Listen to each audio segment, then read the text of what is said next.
You know that feeling, right? That fundamental, persistent financial pressure. Oh, absolutely. It's the sense that the goalpost for just stability, they're constantly moving. Mm-hmm. You might be making the same income, but every trip to the grocery store, every single utility bill, it just hits harder. You feel like you're running faster just to stay in the same place. Exactly. Just trying to maintain a quality of life while the cost of everything around you just seems to be shifting almost always upward. And that feeling, that specific pressure, is exactly why we need to do this deep dive into the underlying economic mechanics of it all.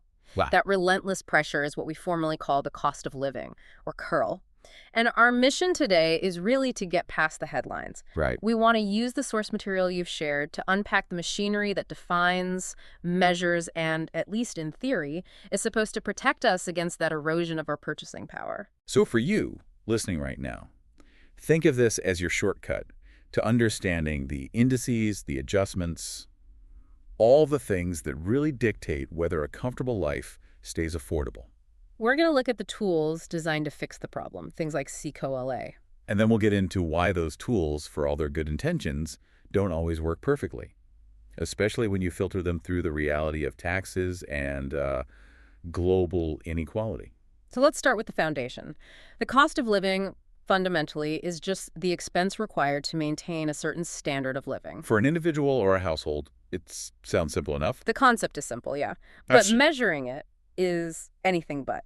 How do economists actually quantify that change? And how do they compare it across, say, different countries? Our sources lay out two primary ways they do this, and they serve two really different purposes. Yeah. First, if you want to measure how much more expensive your life is this year compared to last year, so change over time. You look at the cost of living index. Right, that's the one that captures that sort of persistent upward grind we were talking about. Exactly. But then you have to shift gears completely for international comparisons. If you want to compare the cost between, say, living in Paris versus living in Buenos Aires. Then you need a different tool, and that's purchasing power parity, or PPP, rates. Now, PPP is one of those terms that gets thrown around a lot. I think it's really crucial we define it clearly. It is not just a simple comparison of currencies at the daily exchange rate. Absolutely not. That is the critical distinction. PPT rates are designed to equalize the purchasing power of different currencies. How do they do that? They do it by essentially eliminating the differences in price levels between countries. It's a hypothetical conversion rate. So instead of saying $1 equals X pesos. Right. Instead of that, you ask a different question. You ask, how much of a standardized basket of goods, from a liter of milk to a haircut, can a person buy in Mexico City with their local wage? Compared to what a person in New York can buy with their local wage. Exactly. The goal is to see what a given standard of living truly costs in local currency, completely independent of those, temporary market fluctuations in foreign exchange. And that distinction is so vital because those numbers translate directly into reality. When these indices, either one, rise too quickly, the immediate consequence is what we've been hearing about constantly, a cost of living crisis. And a crisis, by definition, means we've hit a tipping point. Right. It means purchasing power is lost dramatically. For millions of people, the lifestyle they were maintaining, the one they worked for, budgeted for, is suddenly, maybe irrevocably, no longer affordable. The stakes are just immense. This isn't about delaying a vacation. It can be about losing access to basic needs. It's fundamental. Okay, let's unpack that core basket of goods that economists are using to define our financial reality. When they calculate a cost of living index, they're not, pricing out a luxury yacht. No, not at all. They are laser focused on the irreducible components of survival and stability. That core basket, as our sources identify it, is simple in its parts, but pretty profound in its implications. Food, housing costs, and energy. The big three. The three pillars. They cover everything from heating and light to cooking and shelter. They are the non-discretionary things, the necessities that are almost impossible to cut back on no matter what your income is. And what's interesting here is the difference between headline inflation and what economists call core inflation. Right. They often strip out those volatile things like food and energy to get to what they call core CPI. So why is that relevant here? Why does that matter for the cost of living? It matters because the cost of living is driven primarily by those headline items, the very things they strip out. So the things that affect us most directly. Exactly. An economist might look at core CPI to understand long-term monetary trends, but the person struggling to pay their bills only sees the price of groceries and gas. So if headline inflation is, say, 5%, but core inflation is only 2%. The average household still feels the full 5% hit on their weekly budget because you have to eat and you have to heat your home. That reliance on energy is fascinating when you break it down. We saw a really specific, almost surprisingly large detail from the UK. What was that? For an average home, about 18% of total energy costs relate specifically to the simple daily act of heating water. 18%. It sounds small, but it perfectly illustrates how pervasive these pressures are. It's not just the huge cost of natural gas for the grid. It's the small, constant, incremental costs that are woven into hygiene, into cooking, into just basic comfort. And you can't just opt out of hot water. That 18% slice of the energy pie adds up very, very quickly, especially when there's global energy insecurity. Which naturally brings us to the more severe downstream effects of these pressures. The analysis in our source material makes a very strong, almost alarming link between financial status and public welfare. We're moving from spreadsheets directly into public health. Yeah. And there's an established, very well-documented link between income stability and health outcomes. When these financial pressures mount because of rising costs, households are forced into making immediate, painful trade-offs. And this is where the data gets truly sobering. Individuals facing poverty, which is often a direct result of these co-op pressures, are just less likely to seek crucial medical attention. And we're not just talking about skipping a routine physical. No, it's more serious. Mhm. It extends to professional dental care, and critically, this is a key metric cited in the research, the ability to afford necessary prescription medicines. The inability to afford prescriptions is such a stark indicator of genuine financial distress. It really is. It means households are prioritizing paying for electricity or rent this month over maintaining their long-term health. And that leads to delayed treatment, worsening chronic conditions, and eventually a much greater strain on the entire public health system. And beyond just individual health, these rising costs create massive societal stressors. We see household energy insecurity, what's often called fuel poverty. Right, where heating a home, especially in a harsh winter, becomes a real financial and physical hardship. And at the same time, housing stress increases. As rents rise, and housing is consistently one of the stickiest and fastest growing parts of any coal index, your mortgage or rent consumes a disproportionately larger chunk of your budget. Which reduces the available income for everything else. So when you put all these escalating costs together, food, energy, housing, with this inability to address basic health and welfare, you see this chilling economic phenomenon, what the sources call the exclusivity of comfort. The exclusivity of comfort, that's a powerful phrase. It is. The sources observe that as the COLA steadily increases, the household income you need just to achieve a financially comfortable life also rises. The math here is cold, but it's absolute. If housing goes up 10%, but your wages only go up 3%, the income threshold you need to feel secure has just moved out of reach for more people. So that privilege of financial comfort, just the ability to live without constant stress over bills, it becomes increasingly exclusive. Confined to higher income classes, just because the cost of maintaining a basic, stable, secure life becomes mathematically impossible for a growing segment of the population. It fundamentally redefines what it even means to be middle class. It moves that goalpost of security to a place only the affluent can reach. So given this reality, this upward trend of costs, society has had to invent tools to counteract that erosion of our purchasing power. Right. And this brings us to one of the most critical mechanisms in our financial systems, the cost of living adjustment, or KOA. Let's unpack KOA. It's the formal mechanism used to adjust salaries, pensions, and other government payments to reflect measured changes in the KOA index. And it's almost always tied to the Consumer Price Index, or CPI. It's supposed to be the scheduled economic defense that keeps you from losing ground to inflation. And we can see this defense in action all over the world. The sources highlighted some really specific examples, like the 2024 COA that resulted in a 3.2% increase in U.S. Social Security benefits. That was a direct, targeted attempt to make sure that the purchasing power of millions of seniors was maintained after a year of measured inflation. And it's not just about fixed income. It also influences how we invest. Our sources mentioned that the max contribution limit to IRAs was increased from $22,500 to $23,000, also in 2024. And these adjustments are crucial. They ensure that the vehicles people use to save for retirement actually keep pace with rising costs. If those limits weren't raised, a higher percentage of their savings would just be subject to immediate taxation, eroding their future. Now, there's a quick note on terminology here, which is important for a deep dive like this. Right, the difference between a formal CLA and what you might see in a private contract. Exactly.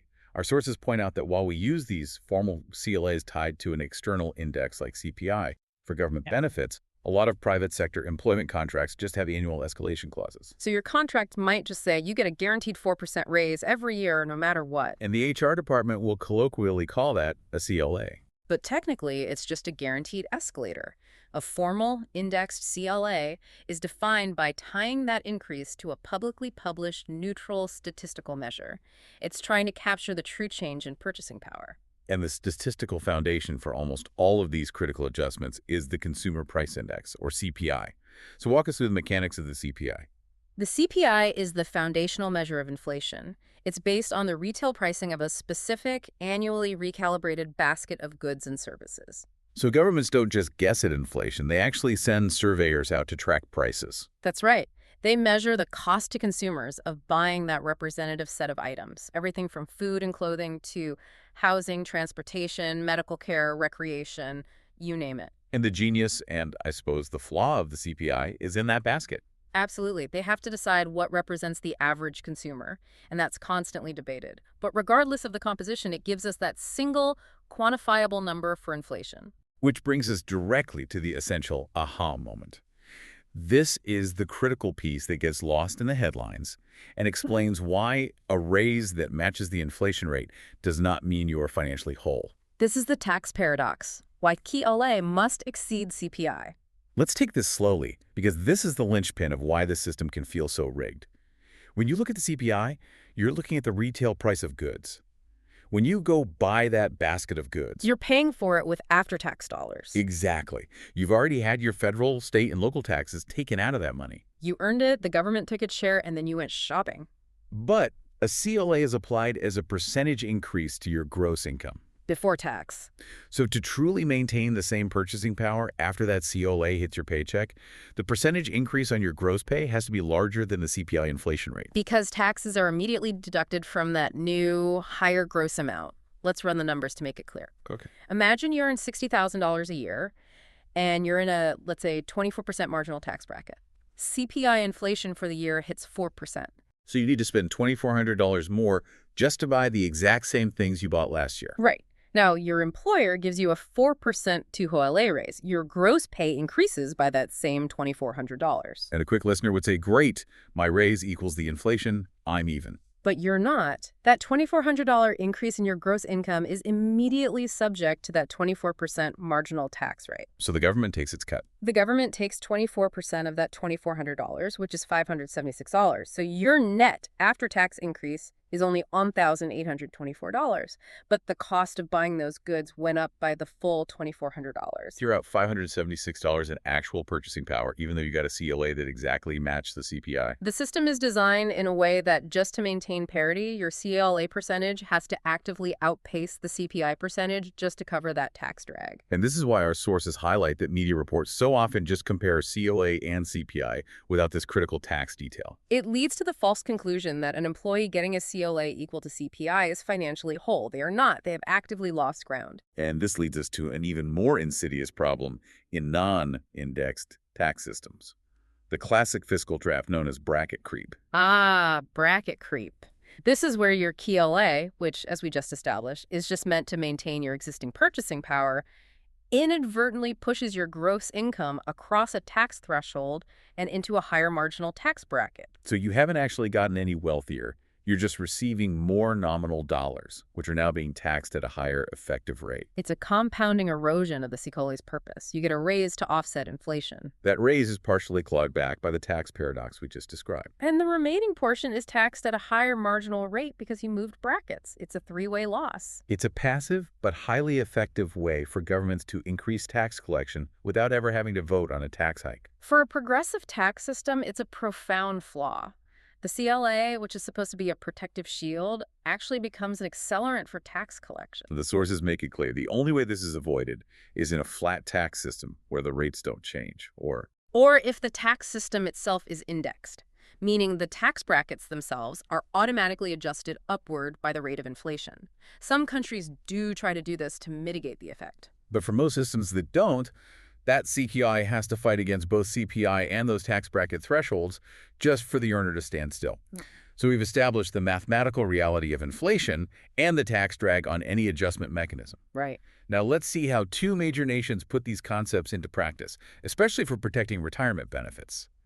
The U.S. and Canada offer a really fascinating contrast. Starting with the U.S. Social Security system, they don't use the general CPI we were just talking about. They rely on a very specific index. The Consumer Price Index for urban wage earners and clerical workers, or CPIW. The immediate question is, why that specific narrow index? Why not the broader one, the CPIU, for all urban consumers? The rationale is really historical and demographic. The CPIW is intended to more closely track the unique spending patterns of the population that was historically covered by Social Security. The wage earners and clerical workers. Exactly. Their spending basket is weighted differently. Typically, they spend a higher proportion of their income on basics like food, housing, and transportation than the average urban consumer might. But doesn't that present a challenge today? I mean, the Social Security population is mostly retirees, not active wage earners. Are the spending habits of a 75-year-old really the same as a 35-year-old clerk? And that is the constant critique. You've hit on the right nerve.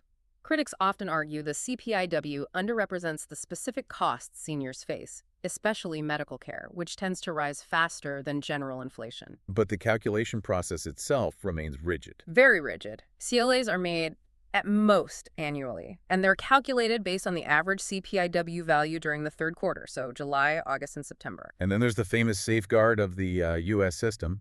CLAs can only increase benefits. This is a powerful protective guardrail. In deflationary years, even if the CPIW drops, meaning costs technically fell, there is simply no CLA applied. Benefits are never cut. Never. Now, this provides retirees with immense security, but it does raise a question. If the index suggests genuine deflation, is the government artificially inflating the real value of the benefit by ignoring that drop? The system prioritizes guaranteed stability over real-time accuracy. Exactly. Okay, let's pivot north to Canada. It presents a much more layered approach. With COLA across multiple federal and provincial programs, it seems more comprehensive, but also maybe more fragmented. Precisely. At the federal level, you have major programs like the Old Age Security, OAS pension, and the Canada Pension Plan, CPP, and they both incorporate these adjustments. OAS is really noteworthy because, unlike the U.S. annual schedule, it's adjusted quarterly. Quarterly. That's fascinating. It provides a much quicker response to cost pressures, which theoretically should limit the pain during a sudden inflation spike. It does, but that speed comes with sensitivity. The sources give a great illustration for the first quarter of 2025, where the OAS showed no increase at all. It was a direct consequence of the Consumer Price Index showing a small dip over the preceding 3 months. The system, reacting quickly to the data, held the payment steady. So it highlights the trade-off. It's responsive to spikes, but it's equally responsive to small dips.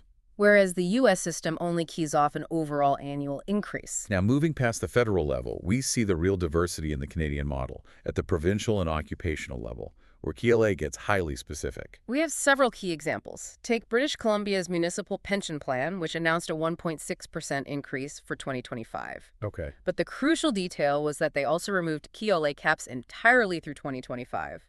And according to the plan administrators, that was a direct result of the financial strength of the plan's inflation adjustment accounts. It's a signal of robustness. Then you have Ontario's OP Trust, providing a 2.7% increase. But maybe the most granular example, the one that really shows the complexity, is the Alberta Teachers Retirement Fund, or ATRF. The ATRF is a case study in segmentation. They use the Alberta Consumer Price Index, ACPI, an index specific to Alberta's regional economy. It's not the national CPI. No. And what's more, they apply different adjustment rates based on a beneficiary's service history, 1.74% for service before 1993 and 2.03% for service after 1993. Wow. What a split. It's based on specific historical legislation and funding structures from different eras of the plan. It just shows how incredibly localized and legally nuanced this indexing can be. So if you're a retiree there, you have to track a federal index, a provincial index, and maybe even a segmented occupational index, each with its own methodology. It's complex, yes. But let's bring it back to the bottom line. What is the long-term cumulative power of these CLA mechanisms? The OP Trust example we have is the clearest answer. It demonstrates what you could call the silent miracle of CLA. Imagine a retiree who started receiving a $20,000 annual pension back in 1995. Right. Thanks to those incremental compounding annual adjustments over 3 decades, that pension would have grown to $37,313 by 2025. That's an 87% increase in the benefit over time, just from adjustment designed to preserve purchasing power against the silent tax of inflation. Without that mechanism, the purchasing power of that original $20,000 would have been decimated. It would have fallen to less than half its original value in real terms. What looks like a small percentage difference year over year is, over a lifetime, the difference between financial security and severe hardship. And this just underscores the constant sustainability context for pension administrators. The fact that the BC plan could remove its CLA caps shows a healthy inflation adjustment account, which confirms that strong financial management is as crucial as the indexing methodology itself. Okay, so if national systems are this complex, zooming out to the global stage must make measurement even trickier. Oh, it does. The source material is very clear on this.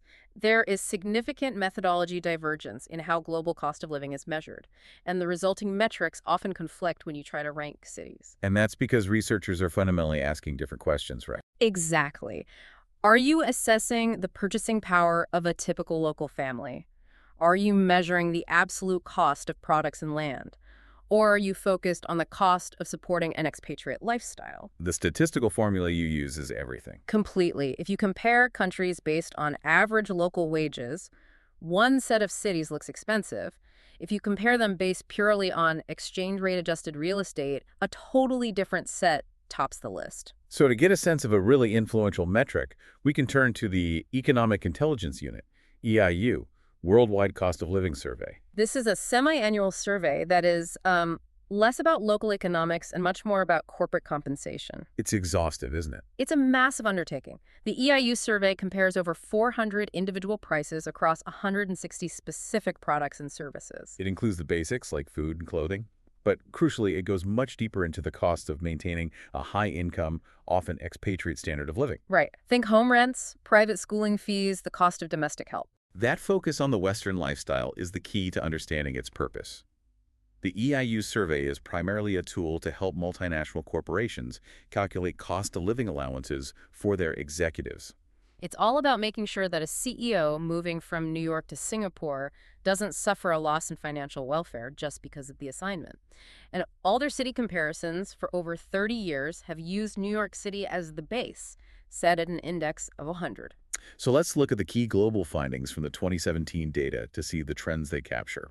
The big headline then was that Singapore was the most expensive city in the world for the 4th year in a row.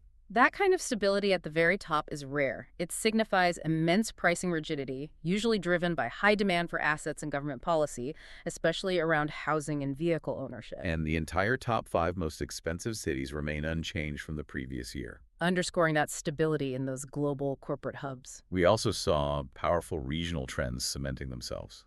Sydney and Melbourne in Australia had become top 10 staples. Right, reflecting the high cost of living there, with Sydney hitting 5th and Melbourne 6th. But the finding that tells the larger, maybe more alarming global story is what the sources call the Asia paradox. It's a shocking demonstration of economic stratification within a single continent. Unpack that divergence for us. Asia is home to more than 5 of the top 20 most expensive cities in the world.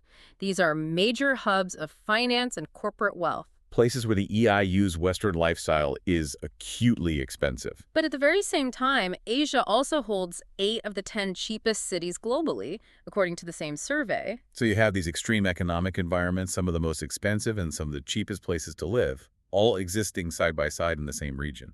That massive internal divergence highlights severe wealth inequality and economic stratification. It shows an economy where costs are either astronomical, serving a thin layer of the global elite, or at a subsistence level, reflecting extreme localized poverty. The middle ground is either vanishing or it just doesn't exist in many parts of that region. That regional paradox is the perfect springboard into our next section, where we connect this rising cost of living directly to the crisis of wealth inequality. And this relationship isn't abstract. It's deeply rooted in the flow of income. We can trace this dynamic back to a critical historical snapshot in the U.S., highlighted by Larry Summers' 2007 estimate about income shift. Right.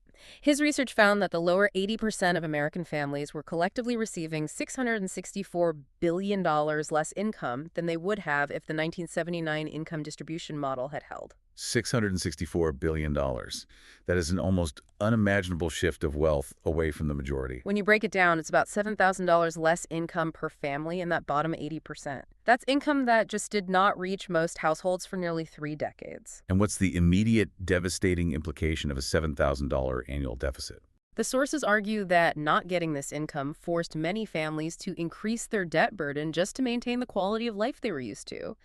They borrowed to cover the shortfall left by stagnant wages. And that increased household leverage was identified as a huge structural factor in the 2007-2009 subprime mortgage crisis. Exactly.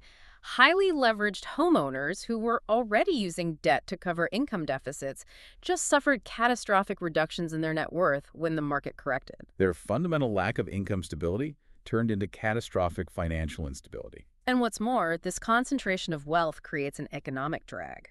Lower income families have a higher propensity to consume. They spend their income immediately on necessities. Right. Shifting income to wealthier families who tend to save or invest reduces overall consumer demand and slows general economic growth. It's a double-edged sword. It increases financial instability for the poor and slows the economy for everyone. This historical context really sets the stage for the modern inequality snapshot, drawn from the 2022 World Inequality Report. And the data just underscores the global extreme scale of this disparity today. The report explicitly describes the world as marked by a very high level of income inequality and an extreme level of wealth inequality. We need to let these numbers sit for a moment. Yeah. The report shows that the bottom half of the global population, billions of people, owns just 2% of global wealth. 2%. That's effectively zero. Meanwhile, the top 10% owns 76% of global wealth. And if you zoom in even further, The hyperconcentration is stark. The top 1% owns 38% of global wealth. When 90% of the world is left to fight over less than a quarter of the total wealth, the pressure on the cost of basic living becomes immense and unforgiving. and this concentrated wealth has immediate, tangible, severe negative effects on the general population, especially when you combine it with the rising costs we've been talking about. People are forced into specific survival-driven behaviors. Like what? We see reports of Europeans, for instance, actively choosing not to purchase or take prescribed medication because it's too expensive. That's a direct, undeniable link between the cost of living crisis, financial constraint, and a systemic public health failure. People are choosing to risk their health to pay the rent. And in the United States, we see the pressure manifesting as Americans being forced to spend an ever larger portion of their income on non-discretionary things like housing and utilities. The mathematical consequence is inevitable. If more money is going to necessities, shelter, heat, food less is left for anything else. Whether it's essential personal care, unforeseen emergencies, or even the smallest bit of leisure, the quality of life gets compressed and the pursuit of comfort is stalled indefinitely. The rising cost of living in this context isn't a neutral economic phenomenon. It's actively weaponized by wealth disparity. We've spent most of our time on systemic long-term adjustments like pensions and annual salary indexing. But the Grow-A principle also extends to very specific, often temporary situations. Right, like for individuals who are temporarily relocated. Let's talk about that. This is standard practice in multinational corporations. For an employee moved on a temporary relocation, say a 2-year assignment in another country, the employer often provides stipends or per diem allowances. And those function as cost of living adjustments. Precisely. Their core function is purely compensatory. They offset any change in the employee's welfare due to geographic differences in cost. So if you move a manager from a low-cost city like Dallas to a high-cost city like Tokyo for a couple of years, The allowance covers that differential, so their financial status isn't negatively impacted by the move. and it's crucial to contrast that with a permanent move. Right. Employees who are being permanently relocated are less likely to get these continuous stipends. Instead, the company might do a one-time adjustment to their base salary to reflect the local market conditions. So the allowance is for the temporary disruption. A salary increase is for the long-term reality of the new location. Exactly. Finally, we need to highlight a highly targeted, specialized CLA that protects an entire mobile population, the U.S. military CLA. This is for service members stationed overseas. It's a non-taxable cost of living allowance, provided if the overseas area they're assigned to has a significantly higher cost of living than the average in the U.S. It's designed to ensure their quality of life and purchasing power are protected abroad. Often in environments where goods are highly priced due to import duties or scarcity. The sources gave a clear example of this: service members stationed in Japan. Right. Depending on their pay grade, years of service, and whether they have dependents, they receive an allowance between $300 and $700 per month. And that non-taxable status is critical. Absolutely. That money is paid in addition to their base pay, and because it isn't taxed, it ensures maximum impact on their disposable income. It's a very direct, targeted use of the COLA principle to maintain financial equity across vastly different economic landscapes for a specific, mandated mobile workforce. We have completed a pretty comprehensive deep dive today, moving from the basic definition of cost of living and its core components, food, energy, housing, all the way through the mechanics of indexing and the global crisis of wealth inequality that it reflects. And these are not abstract statistics. We've defined the KKL index, the CPI basket, that crucial difference between CPI and after-tax COLA, and the power of indices like the CPIW and the localized ACPI. These statistics represent the difference between financial stability and a cost of living crisis for millions of people. And that is the connection to you, the listener. Understanding that the U.S. uses the CPIW or that your pension might be tied to a quarterly adjustment versus an annual one. That provides the critical context you need to interpret economic news and make proactive, informed decisions about your own financial future. We saw the immense compounding power of KOA over the long term, that 87% increase in pension value purely through adjustments. But we also showed that small differences in calculation, especially the failure to index for marginal tax rates, can mean thousands of dollars in lost purchasing power over a career. So, we leave you with this final provocative thought to reflect on. We've established that the current global wealth distribution is highly asymmetric, with the bottom half owning only 2% of the world's wealth. And we've developed these incredibly sophisticated mechanisms like COLA to index costs and ensure financial security for specific populations. Considering this disparity, what responsibility do governments and corporations have in indexing not just costs, but opportunity itself to ensure the privilege of financial comfort doesn't become mathematically impossible for the majority? Until next time, keep diving deep into the data.